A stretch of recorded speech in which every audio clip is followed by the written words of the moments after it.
Good morning, Philippines! Ako si Bombo G. Zapadios. Kaga ko si Bombo Ayan Gahete. Yes, aton nga mga kabombo. Ari kita subong sa aton nga masunod nga topiko diri sa Good Morning Philippines. Malipayon kita subong nga Bombo G.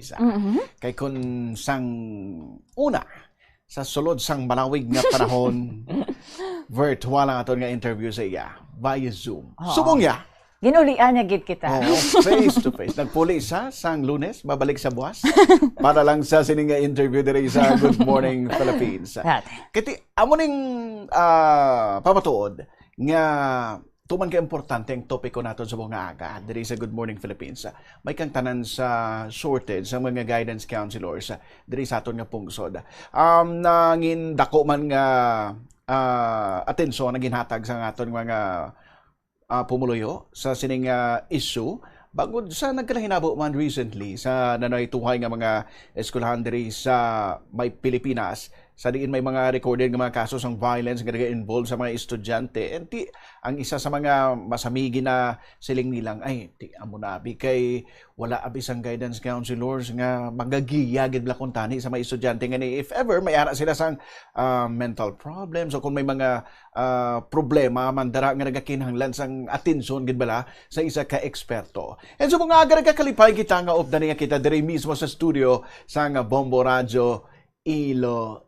I-welcome naton sa sining nga maulanon nga aga si Sir Francis Ray, subong isa ka registered guidance counselor. Sir Francis, good morning. Welcome diri sa studio sa Bombo Radio Iloilo. Mayong aga, Bombo Ayan and Bombo Gisa kag sa aton mga tagpalamati sa Bombo Radio Iloilo, especially sa subong nga Good Morning Philippines program. Yay! Ano oras dara sa imo subong, sir? Kumusta ang pagpauli ni Sir Francis, sir?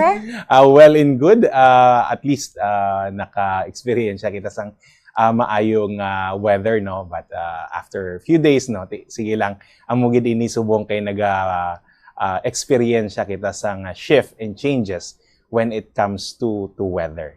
We have to brace and embrace. Yes. Sige. Antes ka na magkantogid sa aton nga topik ka subong nga aga, mas kilala akong gidanay nato. Ipakilala gid naton sa aton nga kabombo si Sir Francis Reyes subong. Sir, pila ka tuig na gani ikaw sa profession bilang isa ka registered guidance counselor? So bilang isa ka guidance counselor, this is already my 12th year, no.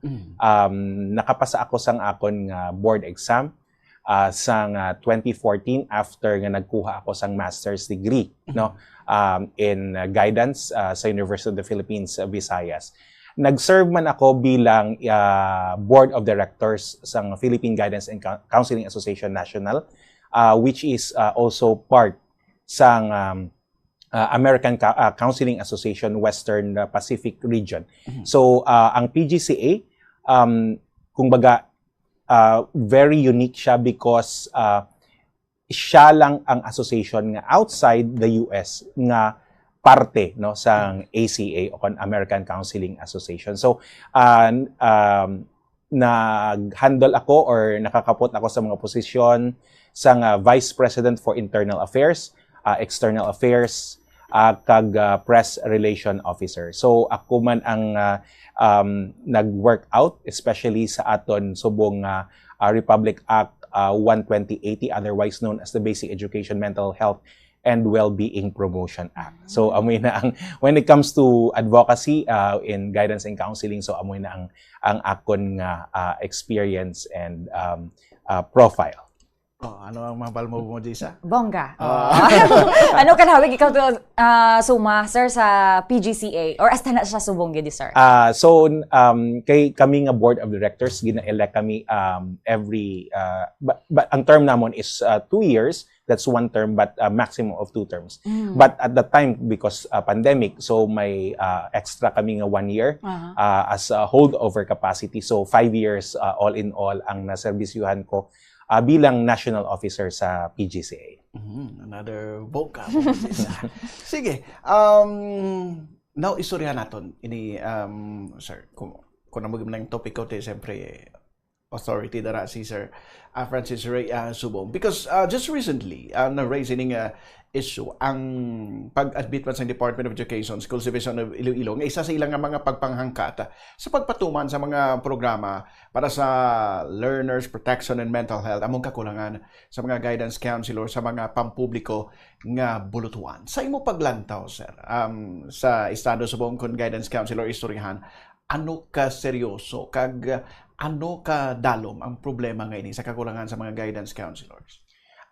So unahan ko siguro no ang hambal ni Congressman Roman Romulo, no. Siya ang isa ka co-chair when it comes to EDCOM 2, no. Kag siya man ang chairperson sa Basic Education Committee sa House of Representatives.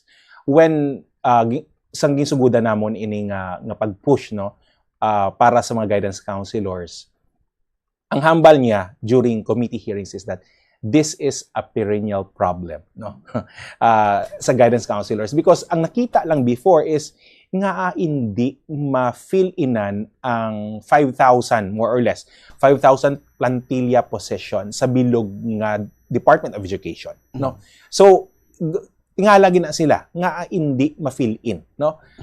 Even kung natawon naton on the other side, even ang aton nga Department of Labor and Employment, no, before gimbutang man na nila nga ang guidance counselor position is hard to fill, no, jobs. And kung lang tawo naman naton sa setup sang DepEd, before more or less, let's say 49,000 schools all over Philippines. I don't know kung nag-increase na ina, but the data, no, sang gina-work out namon ang RA 12080, that was the prevailing data at that time, no. But then ang aton registered guidance counselors at that time, no, more or less mga 500 lang. Sa 500 guidance counselors, kung i-divide mo ina siya sa 49,000, more or less 1 is to pila na 1 is to pila ang makover niya. At that time, ang amon nga baseline data is 27 million learners. Ang ginahambal sang aton nga policy sa government is that dapat may 1 guidance counselor for every 500 students. Okay? So that's in the public, in the basic education. So when we say basic education, gina-cover ang DepEd. Kung sa SUCs naman, 1 is to 1,000. Now, kung 27 million at the time ang aton nga mga learners, so i-divide mo na siya around 500, more or less 1 is to 27,000. Just imagine, no, guidance counselors. Now, if we go back sa data nga 500, more or less 500 ang aton nga guidance counselors sa DepEd at that time, sa 500 nga na, pila lang ang nag-occupy sang guidance counselor positions. More or less 2/3. Ang 1/3 nga na, ara sila sa teaching position at the time, no, when I was in DepEd. I gina-occupy ko ang master teacher position. So just imagine, master teacher ako, naga-teach ako then, I do the guidance and counseling work. So it's a burden, no, especially sa amon, no, and amo lang ina because wala kami career progression. Generally, nga wala sang guidance counselor nga ma-apply kag hard to fill ang position because tengga ka. So wala ka may you cannot look forward after 5 years diin ako. After 10 years din ako, and it's very ironic nga ang guidance counselor isa sa main niya nga work is to provide career guidance and career planning, pero sila mismo wala sang careers, no, within the government generally. If we look on the professional standpoint, kung sa diin ang guidance counselor wala na siya sang sakaan, no, with the previous setup. But with RA 12080, amo inang isa ka main feature nga ang guidance counselor ging tagaan sang career progression. So more or less makita niya na ang self niya ay at least after 3 years, after 10 years, so ang akon nga salary grade at least tupong-tupong na sa principal or tupong more or less may makita man sila nga ang ila ginaobra even though nga hindi mo siya makita dayon, no. But then kumbaga makita mo lang siya after pila ka years. So silently, slowly, hindi mo siya mabatyagan, no? No. Nag-work lang siya within the school, no? Silently, but then ang impact niya tamaan kadako. So, sa base sa pahayag mo, sir, isa sa nagapangunang nga rason dara kung nga daw jutay ang interesado, agon mo yung guidance counselor, ang very mahinay nga progression sa amo nga career. Kag wala gid siya progression before. Oo. Okay. And siguro isa man ina, sir, no, sa factors nga even until now ang iban wise ang idea nga subong somehow bisan medyo malawig na may ara na sang May changes, may may changes progress naman. Oo. Yes. So amoy na naging push no sang PGCA ang RA 12080. So actually ang Basic Education Mental Health and Wellbeing Promotion Act as a law sa subong, tatlo ang iya features, no, main features. Number one is ma-implement sang mental health programs sa aton educational institutions. Ang Mental Health Act RA 11036 no na napasar sang 2018 nag-provide nga ang guidance counselor is a mental health professional. And ang guidance counselor as a mental health professional is the frontline professional sa aton educational institution. So, ang guidance counselor will implement mental health and well-being programs sa aton educational institutions. Number two is, of course, ang career progression. No? Ang career progression is, so makita na naton, ang guidance counselor mag-start siya sa salary grade 16, no? When ga-discuss kami ni before sa Congress, no. So ang ginalantaw naton hindi man kita maglapaw sa iban nga mga professions, but at least may baseline or may standard kita nga isundo naton sila. Just like for example, ang aton mga doktor, no, ang aton nga medical officer sa government nag-start man sa salary grade 16. Ang aton mga lawyers no nag-start man sa salary grade 16. So bilang guidance counselor nakatapos ang master's degree no, ang aton mga doctors equivalent man sa master's degree, and of course ang aton mga lawyers no nag-start sila sa salary grade 16. So dira namon ging tupong man no nga at least no attractive no, especially sa DepEd no sa aton nga public basic education system nga medyo challenging no, but then with the ECP and career progression na subong no sang aton nga teachers no, at least no nagamat-amat kita no nga at least hopefully may makuha kita nga mga maayo nga teachers, the quality, and eventually sa sige-sige lang no masundan na naton.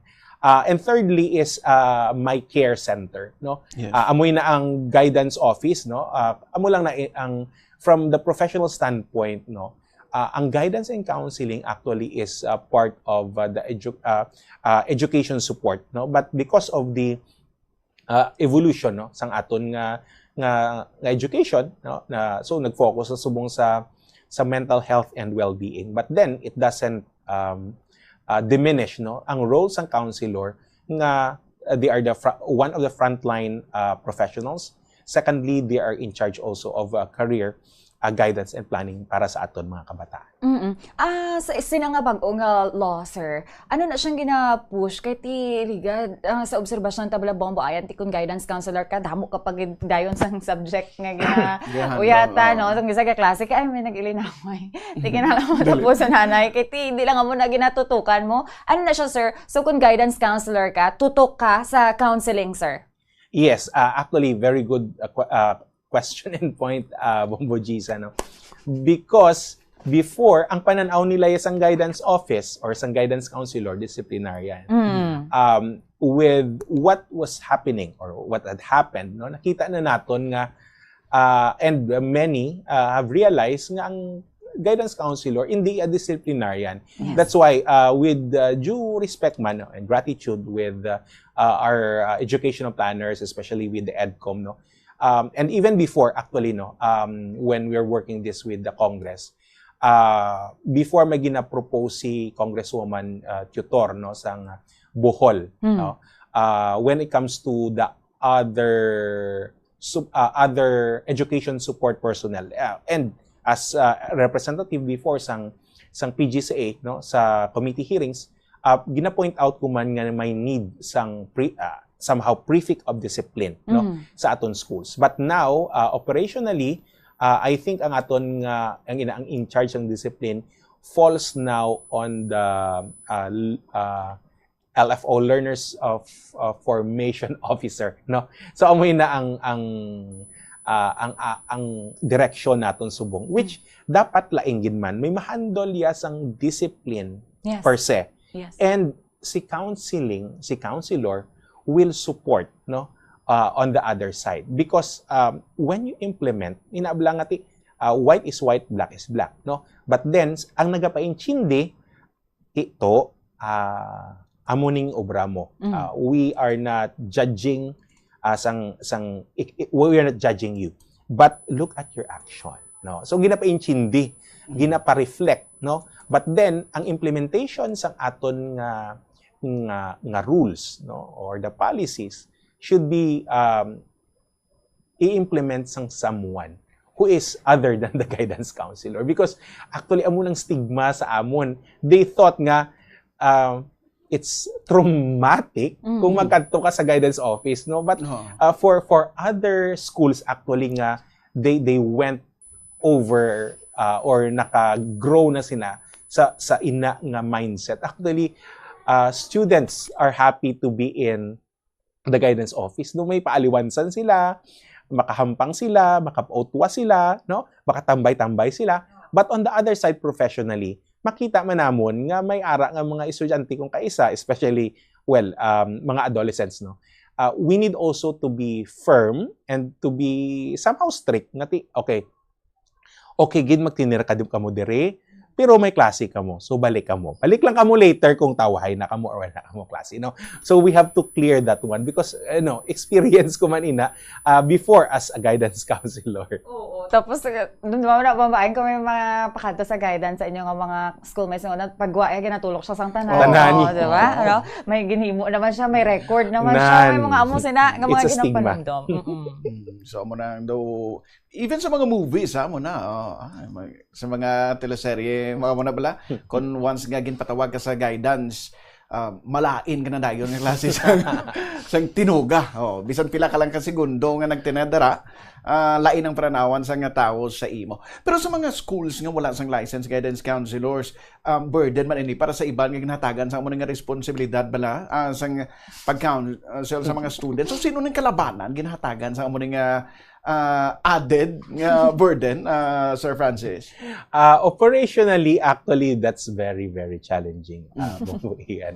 Let's take the case of Schools Division of Iloilo. No? Of course, I was part of SDO Iloilo before. No? So, ang SDO Iloilo is one of the very large divisions sa bilog na Pilipinas. So I think mga 5 na sila nga may mga very large divisions. Then ang aton nga Schools Division of Iloilo may more or less 1,000 schools, no, nga gina-cover and having different topographical areas. So may isla, may bukid, may ara sa patag and so on. No, so just imagine sa sina. Now, if we look sa school na, no, usually ang ginaubra is ga-designate. Amo man ang katabo actually sa SUCs. Ga-designate nang sila sang isa ka guidance counselor, pero ang items ang guidance counselor either instructor or professor, no? Almost the same case. Now, ang challenge actually sa DepEd is paano mo sila mahatagan sang continuous professional development, no? Because may times nga ginaislan and pagka next year lain naman ang guidance designate and so on. So kinanglan ang continuous professional development. That was the challenge before. Number 2 is ang profile. Usually kung wala ka load or less ang load mo, ikaw ang hatagan sang designation, which is actually ara man ina sa what we call this one sa research sang aton nga EDCOM, no, kung lantawon naton especially sa teachers handling the specific subject area. So I mean, this is one of the problems, no, sang educational system, not only the SDO Iloilo. And siguro thirdly is ang capacity sang i-designate, no. Kung kaisa kung less ang load, o especially kung challenging or ang mindset lain, no. So imbis nga makapahagan-hagan or makabulig, no, kung may times man niya kung kaisa medyo medyo maging challenge man ang designation. So amo na ang generally ang nagakatabo. And i-share ko lang, no, ang sa SUCs amo man ina. Ang professor or instructor nag-teach siya at least 9 load, may 9 load siya, then nag-guidance work na siya. Oo. Pero general observation again, what, sir, abi, isang iban, sir, ginatao na ako ng posisyon sa kung sinong pinaka malulo, magambal, o nga, may amo man ina nga profile. Actually, may amo ina nga bias in a sense. But then, as I mentioned, even though may amo ina nga profile, at first glance, kinanglan naton sang madalom na training, no? At least, no, every year may refresher, no? Because kung kaisa malipat man kita mag-handle sang self naton, no, hindi man naton ma-caring aton self. Especially with the challenges with our system. Sige. So ikaw, sir, before ikaw naging guidance counselor, sir, amo na ikaw na nga daan ka-pleasing ang personality or na-develop over time kung guidance counselor ka na, sir? Actually, ang impression sa ako niya suplado. And, you know, ako i-accept ko na. Oo, sir, may dolin sa una itong pananawa na mo ni Bombo Disa sa mo, sir. Si Sir Francis lang kayo, mama. Oo. Sige, continue, sir.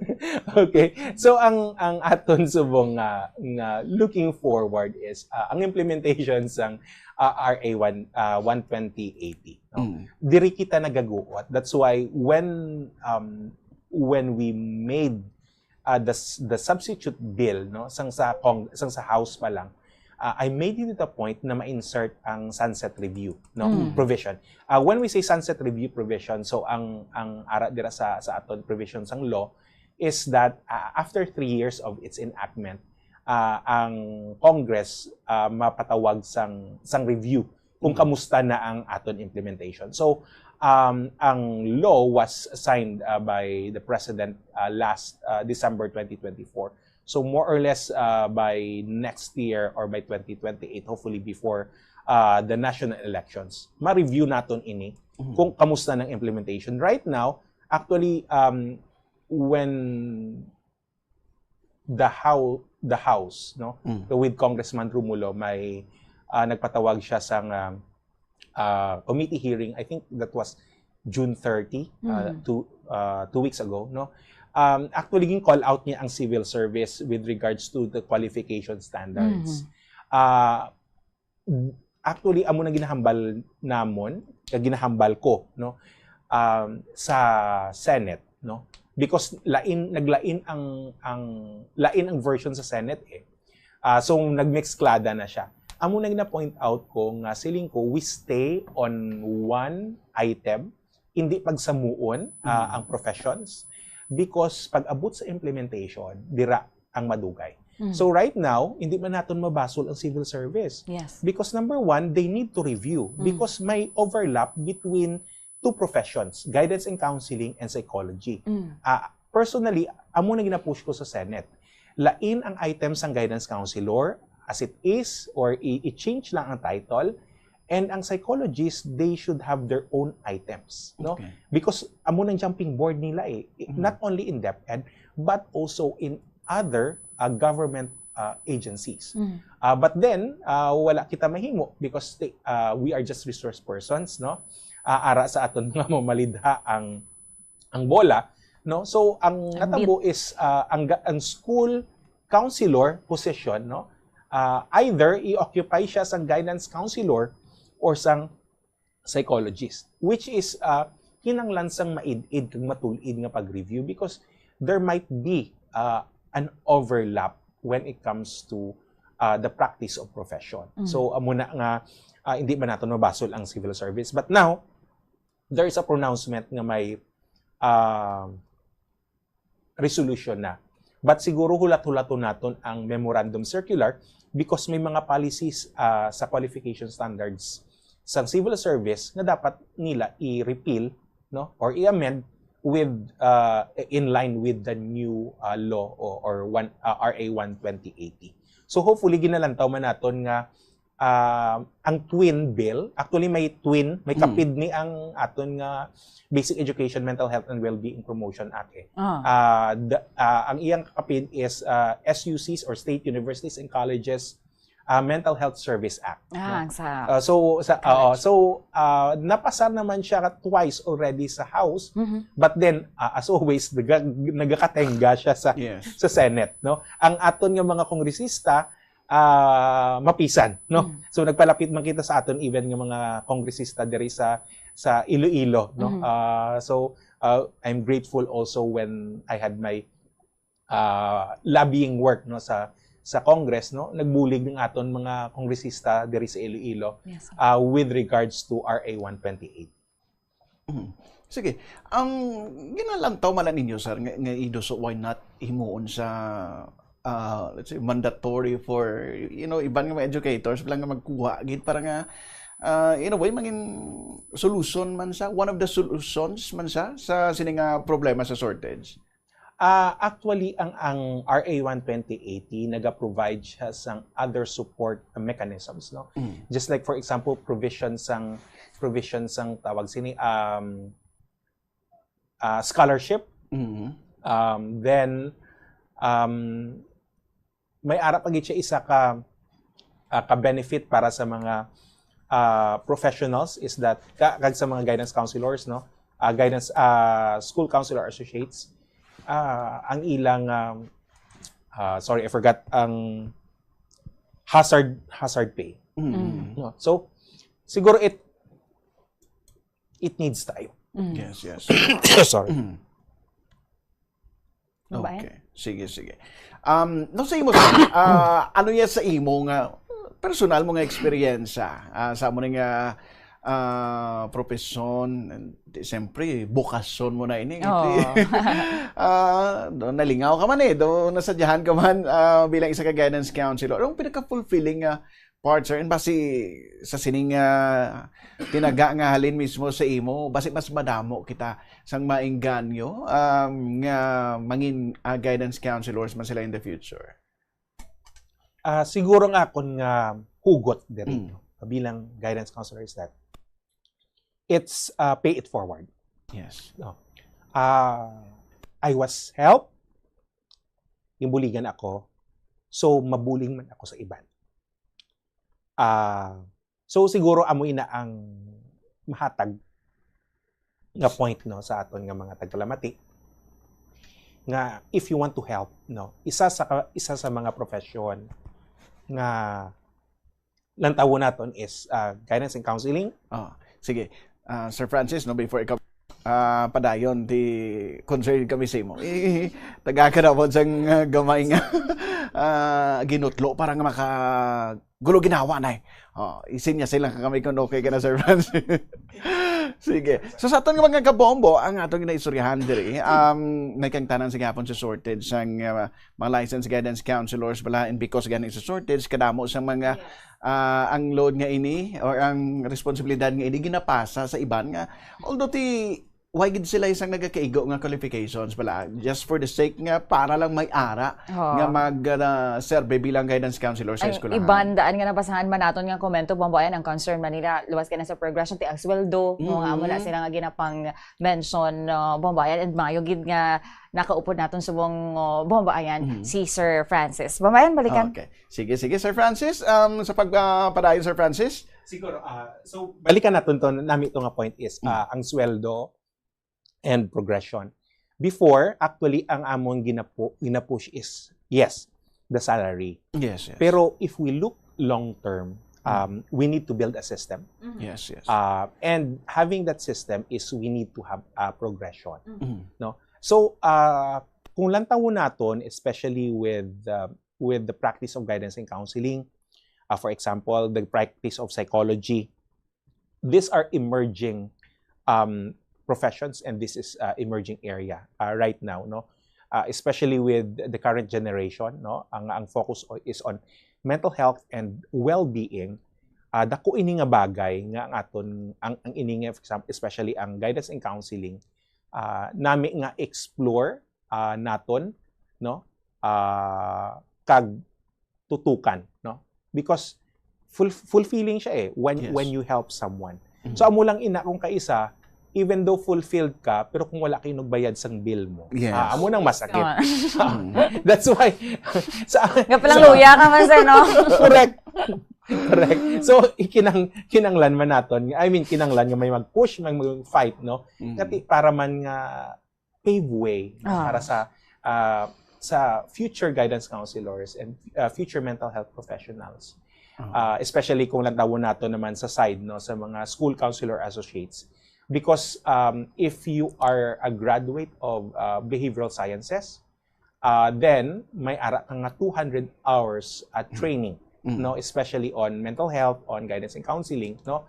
So somehow tupong-tupong lang I mean when it comes to career progression, kamukha mo sang teacher eh. Yes, yes. So, more or less, this is this profession, this positions, no, is something lantawon naton kag explore, because you might have a career here, not only a career, but maybe as you mentioned, Bombo Ayan, no, is a vocation. Yes, yes.